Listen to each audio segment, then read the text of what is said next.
Hey everybody, Mike here. I know it's been a while since I posted a reaction video. I've been busy with a few things. Today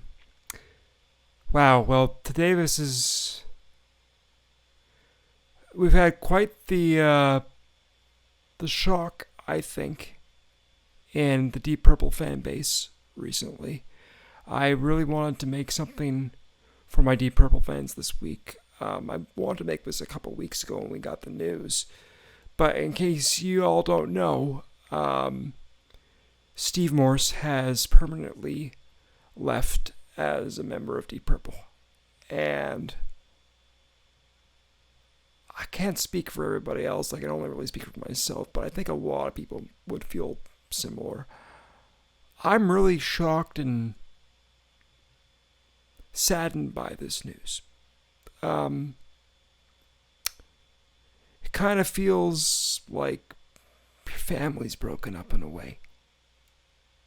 And for me, I know a lot of people say that, Richie was their Deep Purple guitarist and they grew up with him. But I didn't. Being younger, I grew up with Steve Morse as my Deep Purple guitarist.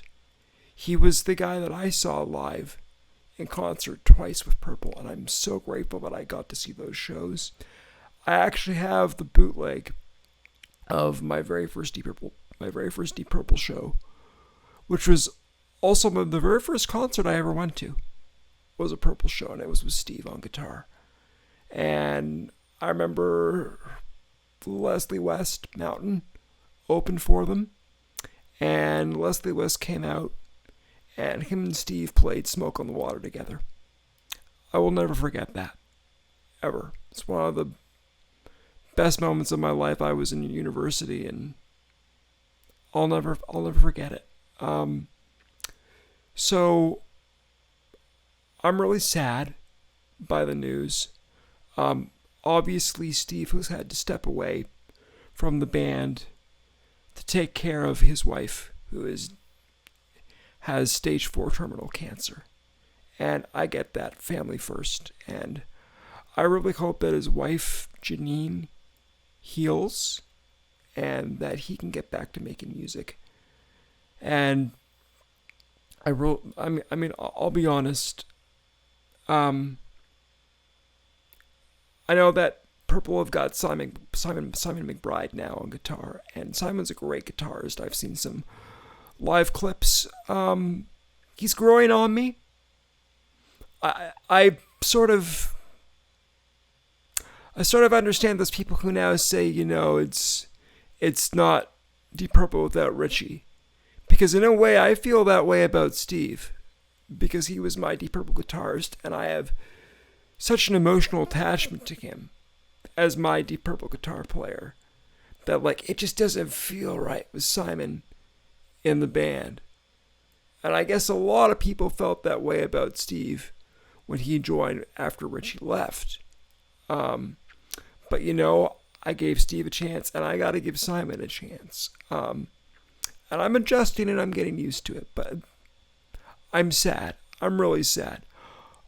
All this is to say, I want to do this reaction video today, and it's not really a true reaction video. I will be honest. I have the DVD that this show is from. This is from the Bombay Calling DVD. This is from 1995 in Bombay, India. Mark 7 Deep Purple, which is my favorite Mark out of all the Deep Purple, even more than Mark 2 with Richie. I really loved when Steve first joined the band and John Lord was still on organ.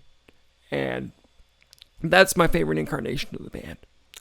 And so I'm going to do something a little bit that the fan base might find controversial, but it's going to be Steve playing on a Blackmore tune, Anya from The Battle Rages On. And I don't care if this upsets people. This is my favorite version of Anya. I consider this to be the definitive version of Anya. I like this better than Richie's. I said it. There. Go deal with it. But, You know, this version to me really highlights what made Steve so great. And one of the things that I love about him as a guitar player and in Purple is that he never tried to be Richie. He never tried to be anybody but himself. And he just played things so differently. And a lot of people might consider that to be heretical or blasphemous, but that's what I love about Steve, is he had the guts to do things differently and do things his way. Well, still, you know, I think, in my opinion, keeping the core of the Purple sound there on guitar. Enough of it. Enough of what Richie did, but he dared to color outside the lines and do something different, and that's what I love about him, and that's what I love about this version of Anya. So, this is really analysis of this tune, and just really all the things that make Steve great and why he was so great in Purple to me. And I really can't believe it's over. To be honest, I'm very sad. But at the same time, I also wanted to make this video to just say, thank you, Steve. Thank you for, I'm tearing up a little bit. Thank you for 28 amazing years. And for changing my life and everybody else's. You saved my favorite band. If you hadn't, we wouldn't have Deep Purple. So, thank you. We love you, man. I love you.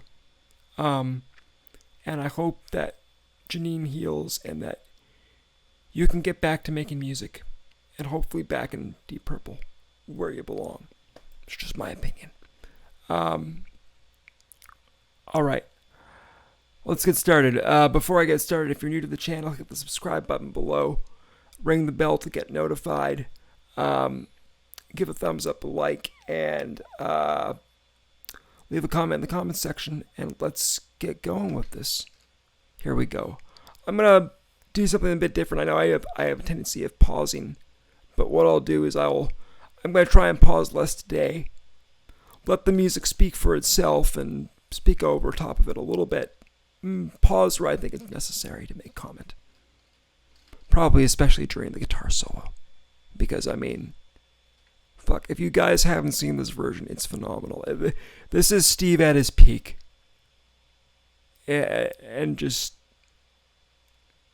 well, I'll let the music speak for itself. Here we go.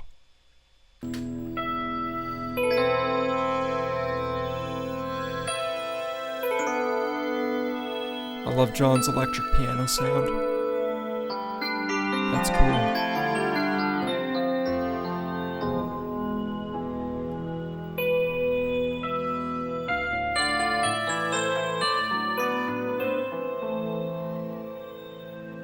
Love this intro. It's just so wistful and mournful.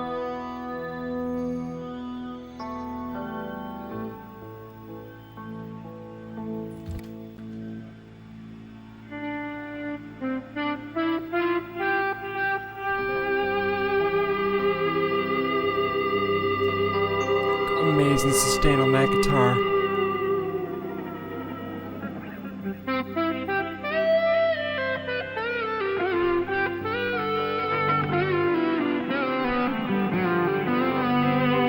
Love those volume swells. Such a beautiful melody.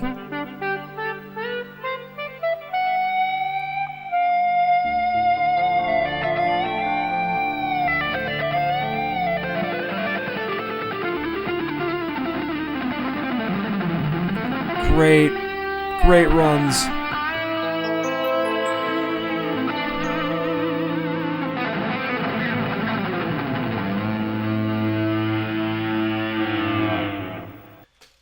Okay.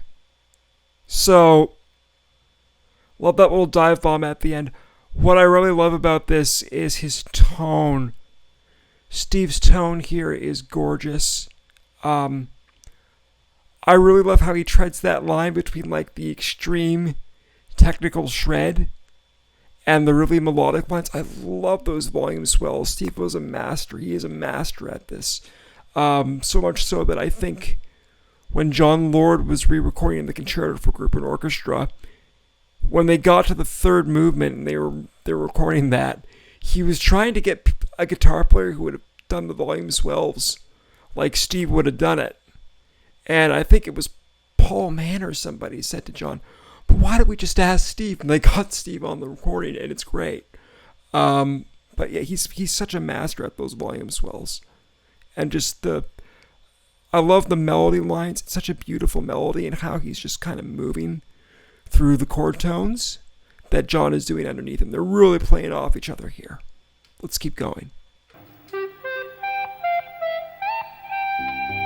It's exquisite.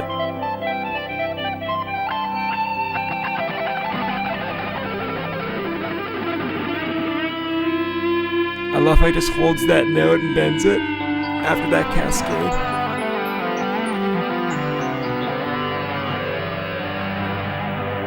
Love the harmonics. Yeah. Oh yeah. It's a nice little squeal.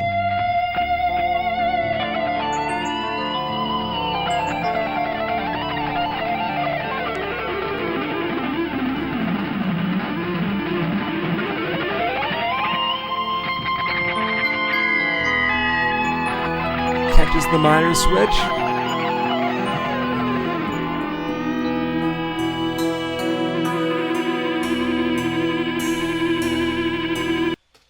So, one thing I really love about Steve is that he'll do these extreme runs with all the technical flash, and then he'll just like lock onto a note and he'll just hold it and bend it and just sustain the hell out of it. I'm really feeling the emotion. Maybe just because I'm feeling a bit emotional right now, but like I'm really feeling the emotion in what he's emoting through the guitar to the listener, to the audience. So yeah, I love this. I really do. This is my favorite version of this tune, so goes without saying.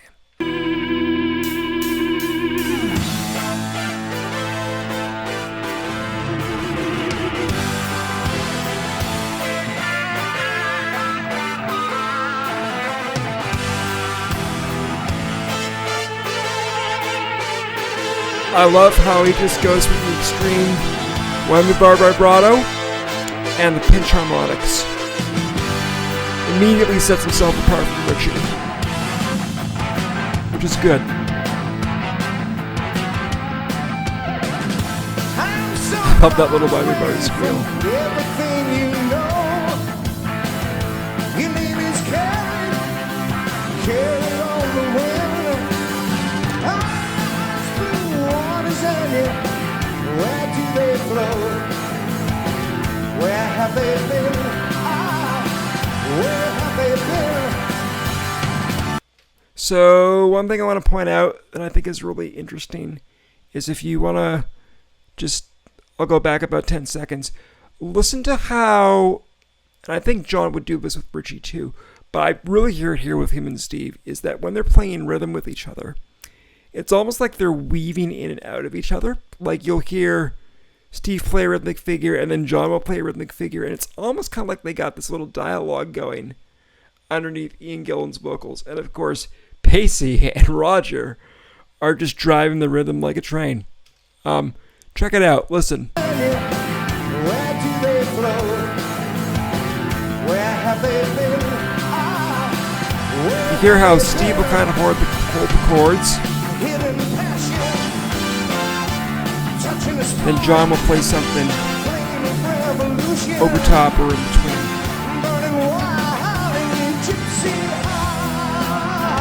Halftime.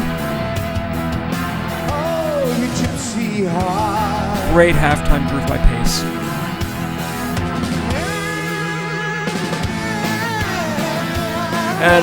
And I just gotta point this out. I know I said I wouldn't stop so much, but this is cool. So when Ian goes for that, and yeah, that note, Steve kind of does this little whammy bar thing to match him.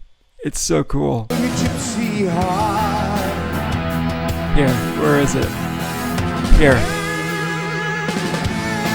I love that. That's so rad.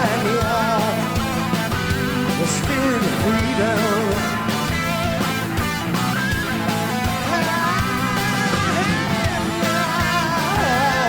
And you know, you hear him, he's playing that riff, but he's immediately doing it different with those pinch harmonics, which I love.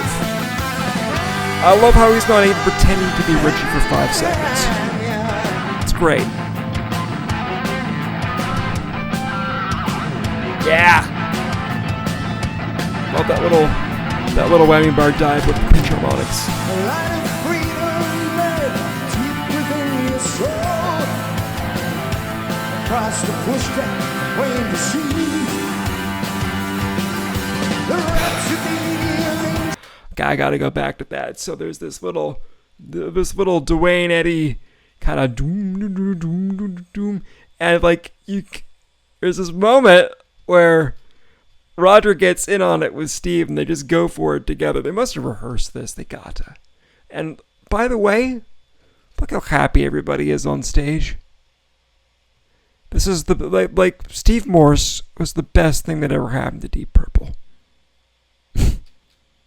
Aside from Deep Purple being formed, aside from Mark II, Steve was the best fucking thing that ever happened to the band. He saved this band. They are happy and they are just joyously playing music again. And it's wonderful to see. Here, check this. Roger and Steve going together on that riff. What can they mean? What can they mean? Jewel flashing across the dark, forbidding. You can hear how Steve has a really light touch. He's so aggressive with the rhythm. Oh, you gypsy heart.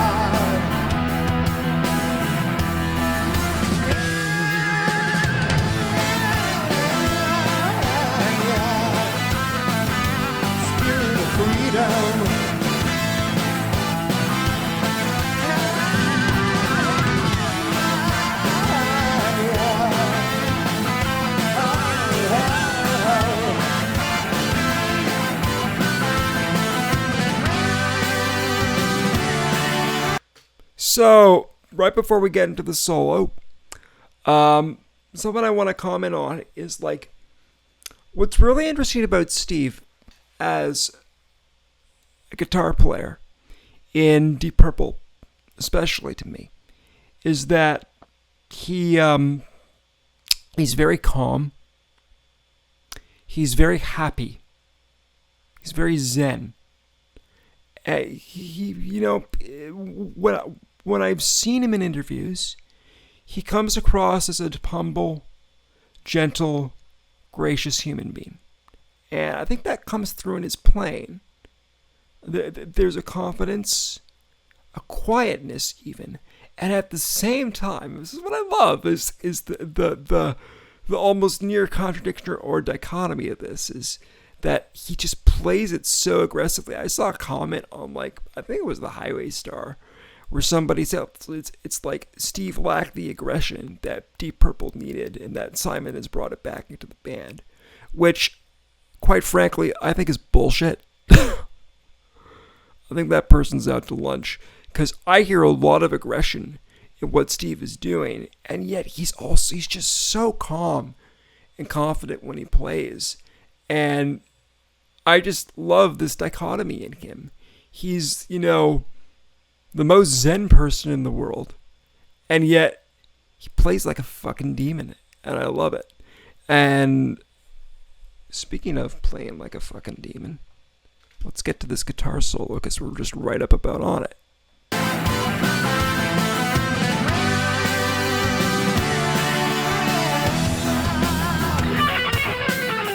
Oh! What a run! Shit, I have to go back and hear that. That's a great little triplet lick. It's almost got like a jazz kind of phrasing in the way the rhythm comes in.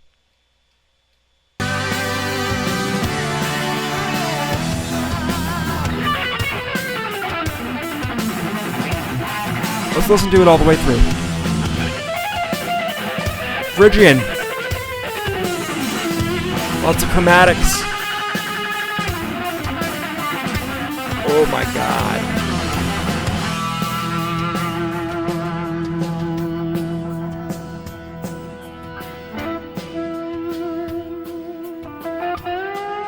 Yeah, now we're going quiet.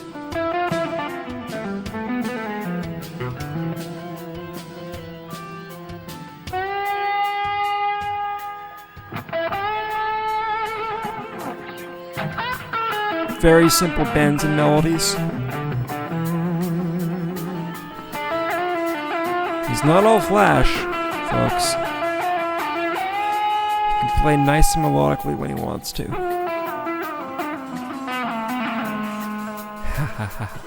Love the use of the whammy bar on that little Phrygian riff. There we go.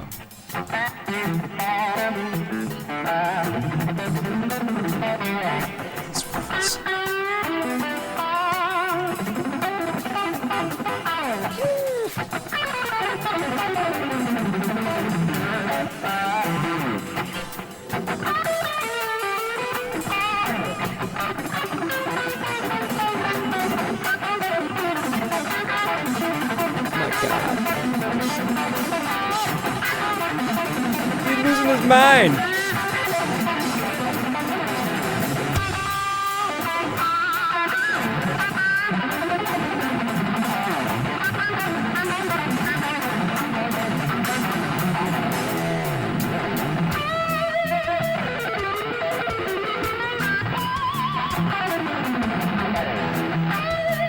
Love how Roger comes back in.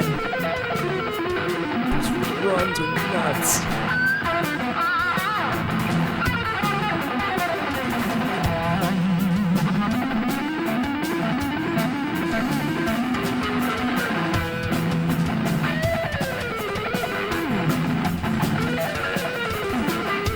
Just going for it, man.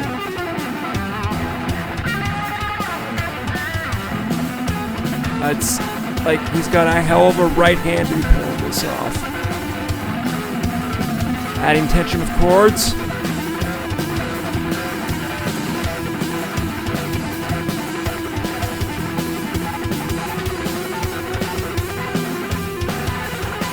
You can hear at the top note of the chords are breaking up, he doesn't care.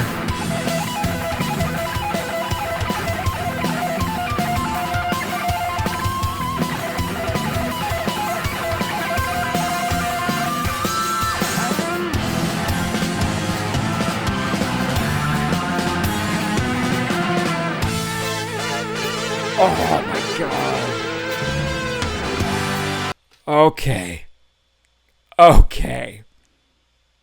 Like, come on. Steve. Leave some for the rest of us. Oh my god. This is just like, fuck. I think that is just like so kick-ass. It's so different from Richie. And quite frankly, I don't care if I get shit for saying this. I think that's better than Richie could have ever done it. Quite frankly, it's got a lot of technicality, but it's also got a lot of melody and feel and emotion to it. And I mean, if you listen to the live versions of Anya, okay, with Richie, on like the 93 tour, he can't touch this. Quite frankly, like if you look at like the version that's on Come Hell or High Water, it's sloppy compared to this. And quite frankly, Richie was at a point where he didn't give a shit, and it shows in those performances. And I'm going to say it, it's unprofessional of him. And to me, Steve always puts the music first, puts the band first, and he's just always the consummate professional. I can't say the same for Richie Blackmore in Deep Purple. Maybe I could in Blackmore's Night. But I cannot say that in respect to Richie's time in Deep Purple, and I can't say that in respect to some of the stuff in Rainbow, because I think, quite frankly, Richie's ego got in the way. And I think it became a problem for, well, definitely in Deep Purple. He nearly destroyed the band. So, look, I know I love Richie as a guitar player, but as a person, yeah, not so much. Steve, however, I like as both a person and a player. So let's go back and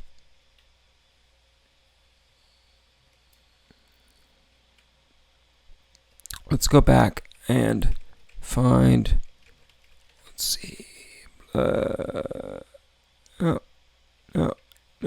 where are we? Blur. Okay, I think right about here.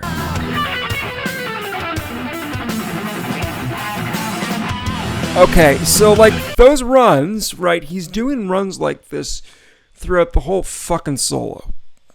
And they're really fast triplet runs. And you could hear the jazz influence in them. And he builds on them. It's almost like they become a leitmotif. But he does certain bends, and they're almost kind of like a leitmotif or a theme. So I'd almost say like the runs are the first theme that runs through the solo, the really fast triplet runs, and the bends that he does on a particular note, I'll point it out, I think they're the second theme that he runs with, that he builds on. It's very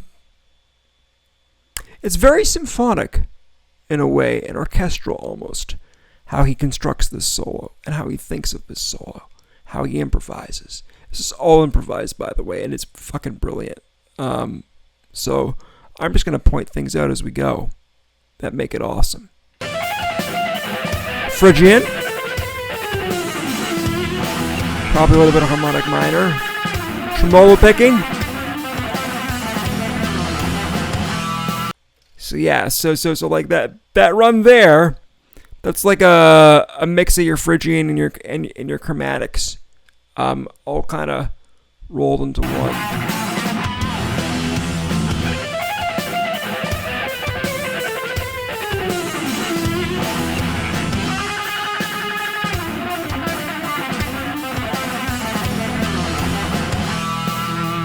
There's a little bit of chromatics at the end there.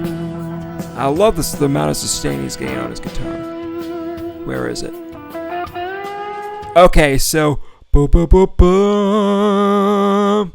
that figure, or that melody, and that little bend that he does, and he's still playing off the Phrygian mode or the harmonic minor.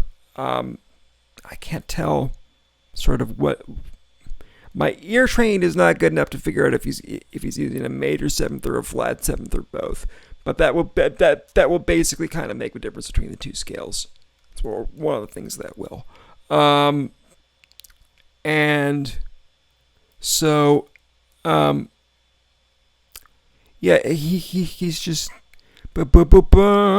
that's the second leitmotif. If the really fast triplet jazzy kind of runs or feel that he's doing at the start of the solo is like the first theme, this is the second theme, and he builds on these two things throughout, and he combines them, and he tries to get that tension going between like the really fast super shred, okay, which is so clean, it's so accurate, it's so nuts, and the melody stuff, and the bending of the notes, and emoting and evoking emotion.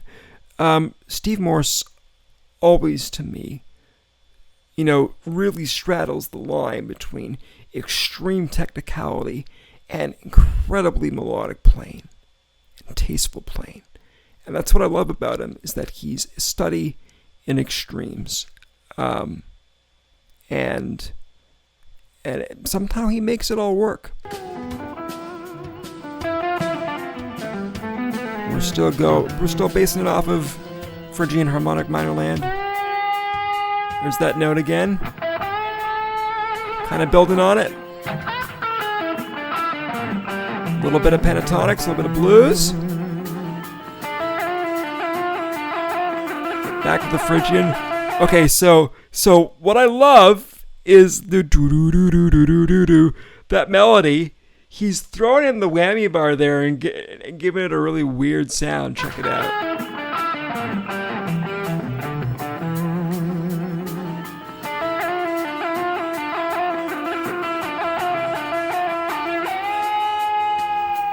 Goes back to that same note. It's kind of his anchor point or his calling card.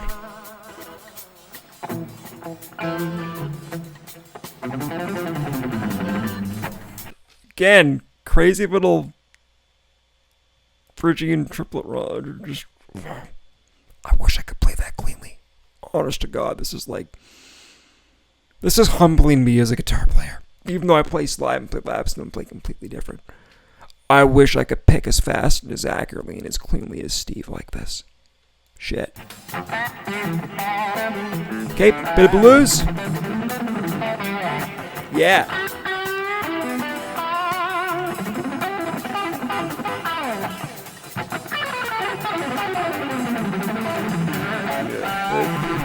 You can hear the influence from country creeping in. And how he's doing these runs.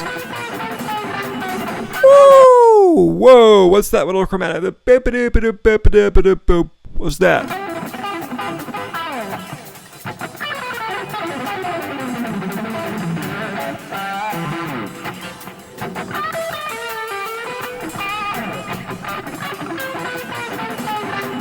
That's wicked. That riff is great. And oh man. Listen to what Pacey's doing behind him on the hi-hat. And they're riffing off each other, and like the swing that Pacey's got going, and as Steve brings up the intensity, so does Ian Pace. Check this shit out.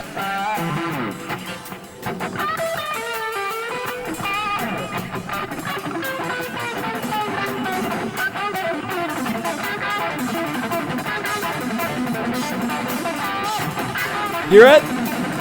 Yeah. They're just playing off each other.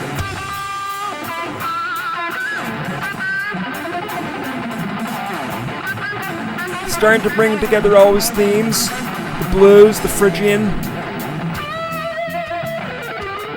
the sustained notes, the bent notes,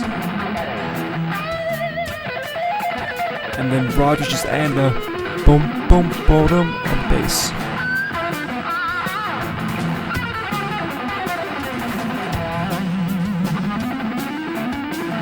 Oh yeah, he's just going.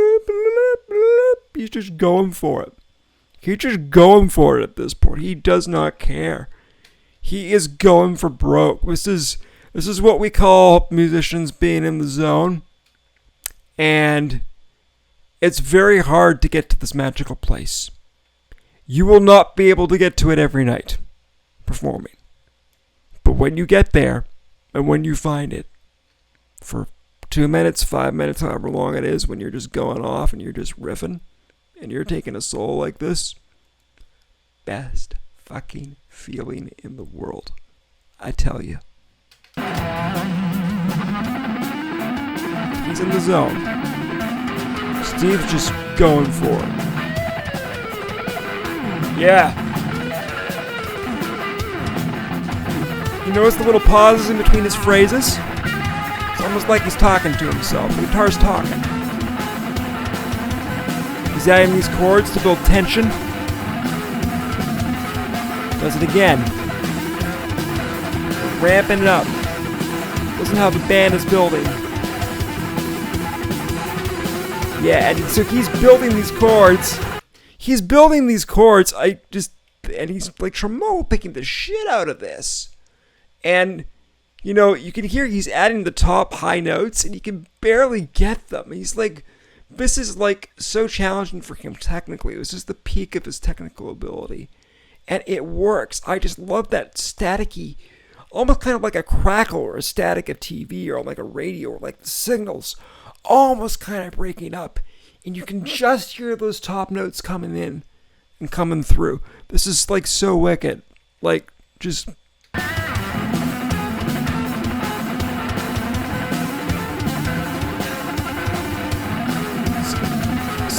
So he's got like a chord underneath, and then he's building the melody line on top of it at the same time.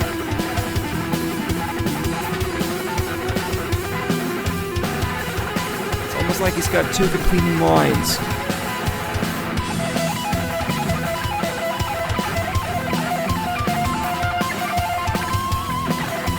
Yeah, he's just... Here we go. He's at the peak.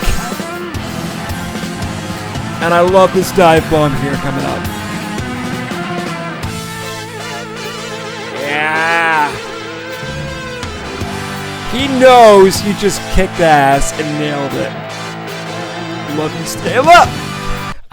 Look at him. Look at him. He knows it. Look at that little grin he gave. Cheeky little grin. Check this shit out.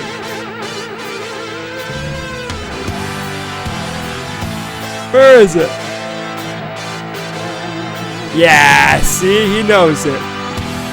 He knows he just kicked ass. You will flash in across the dark, forbidding distance. Just driving that rhythm, it's so aggressive.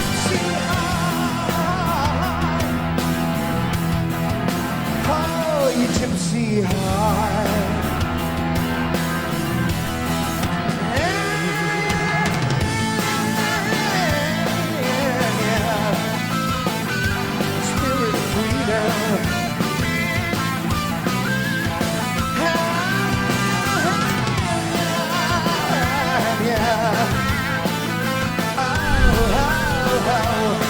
And Steve's really nailing it with those pinch harmonics. He's even playing...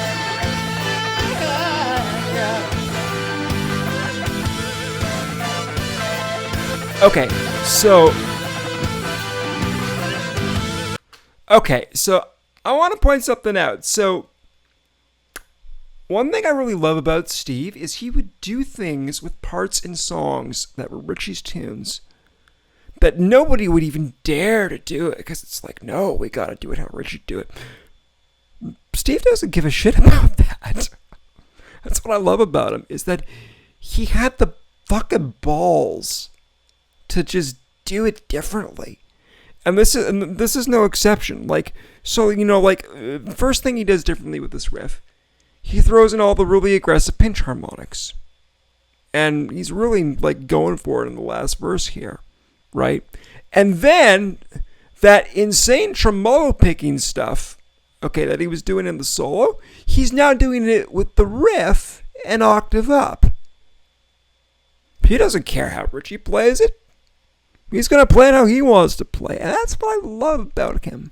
I love how he dared to be fucking different and just bring himself to the gig.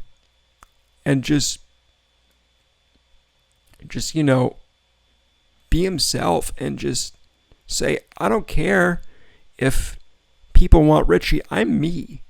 And I'm going to bring me and be me. And I have so much incredible respect to him and for him as a musician for doing that, honestly. To just say, you know, hell with people's expectations, I'm going to do me. I really respect him for that, honestly and truly. And I think that's what makes his time in the band so great, is that he just dared to do things differently. And it brought such a freshness and aliveness to the band, to Deep Purple, that I don't think had been there for a really long time, if I'm being perfectly honest. Not since their peak in the 70s. And that's really another reason why I love Steve. But check out how he's just going balls for the walls, tremolo picking the shit out of Richie's riff like an octave. It's nuts.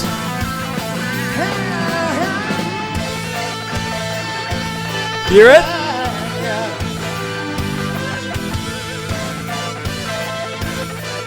That's nuts.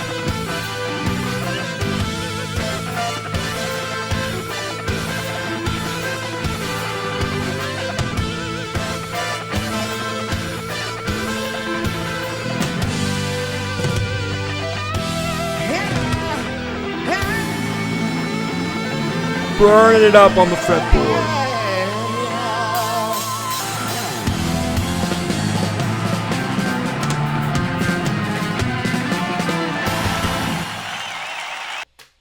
Okay, like, just that great ending. Yeah.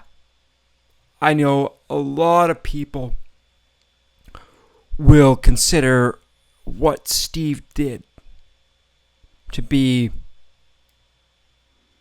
heretical, blasphemous. Some would even say disrespectful to what Richie did. And quite frankly, that's what I love about it. Is that it is heretical, it is blasphemous, it is, slightly giving the finger, just giving the finger to what came before and just going, I'm doing things my way. Guys, deal with it. And the band loved it. They loved it. That's why they chose him. They just loved how he wasn't trying to be a clone of Richie. And he just brings himself and just does it his way and does not give two fucks what other people think, even with all the shit that he got. I love him. I love him. And what really pisses me off is that, I've been seeing all these comments. I really have to say something about this. I've been seeing all these comments about, from people online, on YouTube videos saying it's because Simon sounds closer to how Richie sounded, now we like the new guitar player, and, basically they're shitting on Steve. It's like, okay, guys, so it's like you were being disingenuous this whole time. And I will call out the fan base for this, because it really irks me to no degree that people are this disrespectful to Steve, especially with his wife going through what she's going through, what he's going through with his family.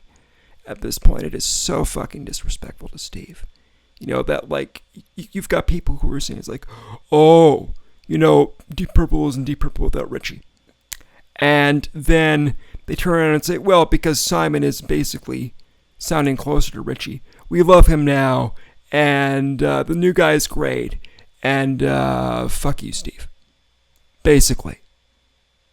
I see a lot of this online, and it's so disrespectful and really very insensitive, I think, considering what Steve is going through, what his family is going through. Very cruel, I find. So, to those fans, I say fuck you.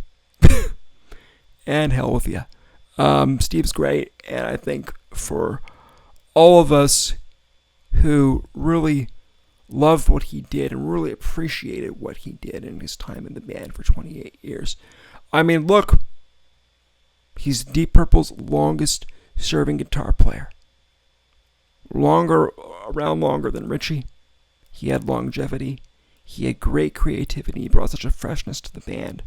I think almost all the albums, even Rapture of the Deep, which, yes, it's badly recorded, but it's a great record. I think all of the Mark 7 and Mark 8 stuff stands up to the Mark 2 and Mark 3 stuff. And dare I say it, I think that Perpendicular, Steve's first record with Deep Purple in 96, I believe it was, when it came out, that's my favorite Deep Purple record. I like it better than In Rock.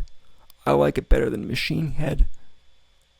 I might even like it better than Made in Japan. And I know I am like, I can hear the screams now, heretic. But I don't give a fuck. Steve don't give a fuck. And, band don't give a fuck. More importantly. I'm sad that Steve has left. I am warming up to Simon McBride. I feel that he is a bit conservative in that he plays the parts a little bit too closely to how Richie plays the parts, but that might just be because, he's the new guy and he's just adjusting and he's not ready to take risks yet. I remember when Don Airey first joined the band in the early 2000s, and he played it really close to how John Lord did it. And it took him a few years before he started going out there and adding his own stuff and his own flavor. So, I think Simon will do the same. Once he's feeling comfortable, he'll start putting his own stamp and his own spin on things, and he'll dare to do things different. And I don't know. Maybe he'll piss off the Blackmore fanboys some by doing that. Do the fan base some good. Anyways, this is all to say, and I know I'm talking shit. I don't care. Blackmore purists piss me the hell off. So, whatever. Fuck them. But all this is to say thank you, Steve. You saved the best band in the world. And for that, we are all grateful. And thank you for being my Deep Purple guitar player for, well, I can't say 28 years because I didn't get into the band till the early 2000s when I was a teenager, but for close to the last 20 years, you have been my Deep Purple guitar player. So, thank you. And I love you, man. And I hope you get through this. Janine, I hope you heal. And I hope you get back to making music and maybe even one day get back into the band where you belong. I wish you all the best. And I love you. And we love you. So, I'm signing off. Subscribe. Give a like, comment, whatever. But this isn't about that. This is just about saying thank you, Steve. And we love you. Thank you so much. Bye for now.